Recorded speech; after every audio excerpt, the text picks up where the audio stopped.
आज लेक्चर 2 में आप लोगों ने शॉर्ट प्रोग्राम देखना है।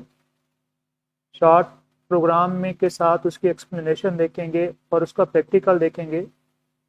शॉर्ट प्रोग्राम होगा मगर इसमें आप लोगों ने सिंटैक्स एरर को डिटेक्ट करना है। जैसे एरर डिटेक्ट हो जाए देन आप लोगों ने उसको रिमूव करना है।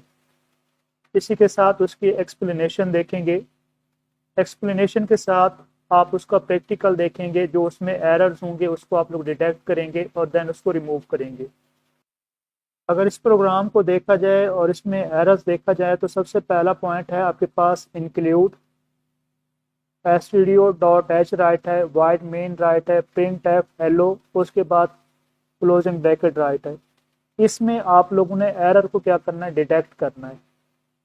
जैसे आप लोग एरर डिटेक्ट करेंगे, अब उन एरर को रिमूव करेंगे तो सबसे पहला एरर क्या होगा आपके पास कि आप लोगों ने हैश सिंबल या पाउंड साइन इस्तेमाल नहीं किया, तो ये आप लोग इस्तेमाल करेंगे। तो फर्स्ट पॉइंट क्या होगा, hash sign missing before include. Include से पहले आप लोगों ने हैश का सिंबल राइट करना है। इसके बाद वाइड मेन, ये आपके पास सही लिखा हुआ है। थर्ड लाइन के ऊपर देखें तो आप लोग के पास ये जो ओपनिंग ब्रैकेट है, ओपनिंग ब्रैकेट कहा जाता है या ओपनिंग ब्रेस कहा जाता है, ये मिस है। तो सेकंड पॉइंट में आप लोग राइट करेंगे starting brace is missing after main function. ये जो राइट मैंने कर दिया ये मेन फंक्शन है, इसके बाद आप लोगों ने ओपनिंग ब्रैकेट को मिस किया था, ये एरर था। अगर थर्ड लाइन को देखा जाए तो थर्ड लाइन में आप लोगों ने हेलो को राइट किया था सिंगल कोटेशन में, मगर आप लोगों ने हेलो को राइट करना है डबल कोटेशन में। इसको डबल कोटेशन भी कहा जाता है, डबल कोट्स भी कहा जाता है। The words hello in third line must be written in double quotes, ये आप लोगों ने डबल कोट्स में राइट करना है।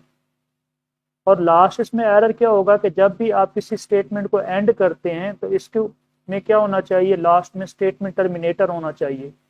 आप इसको स्टेटमेंट टर्मिनेटर भी कहा जाता है, सिंपल इसको आप लोग सेमीकोलन भी कह सकते हैं। तो ये जो एरर्स थे आपके पास, ये कौन से एरर थे, सिंटैक्स एरर थे। आप लोगों ने एरर को डिटेक्ट किया, जैसे एरर डिटेक्ट हो जाएंगे देन आप लोगों ने इसको रिमूव कर दिया। आप इसका प्रैक्टिकल देखेंगे। अब जैसे इस प्रैक्टिकल को देखेंगे तो ये आपके पास प्रोग्राम में क्या शो करवा देगा, एरर शो करवा देगा कि मेन फंक्शन से आप लोगों ने ओपनिंग ब्रैकेट नहीं लगाई, इसी के साथ आप लोगों ने गेट सेस इस्तेमाल नहीं किया। अब इसका प्रैक्टिकल जैसे वर्क देखेंगे तो समझ आ जाएगी आपको। अगर प्रैक्टिकल को देखा जाए तो आप लोगों ने हैश का सिंबल इस्तेमाल नहीं किया, इसके बाद आप लोगों ने ओपनिंग ब्रैकेट इस्तेमाल नहीं की, इसको आप लोगों ने सिंगल कोटेशन में राइट कर दिया, और आप लोगों ने सेमीकोलन मीन स्टेटमेंट टर्मिनेटर इस्तेमाल नहीं किया। जैसे इसको आप लोग कंपाइल करेंगे, आप जैसे कंपाइल करेंगे तो ये आपको क्या शो करवा देगा, एरर्स की लिस्ट शो करवा देगा। इन एरर को डिटेक्ट करेंगे, डिटेक्ट करने के बाद इन एरर्स को आप लोग रिमूव करेंगे। अब एरर को डिटेक्ट करने के बाद उन एरर को मैंने रिमूव कर दिया। रिमूव करने के बाद जैसे इस प्रोग्राम को आप कंपाइल करेंगे, ये आप कंपाइल करेंगे, कंपाइल करने के बाद ये आपको एरर डिटेक्ट नहीं हुआ, मीन एरर मौजूद नहीं है, तो ये आपको आउटपुट शो करवा देगा। आउटपुट में क्या राइट होगा, हेलो राइट होगा।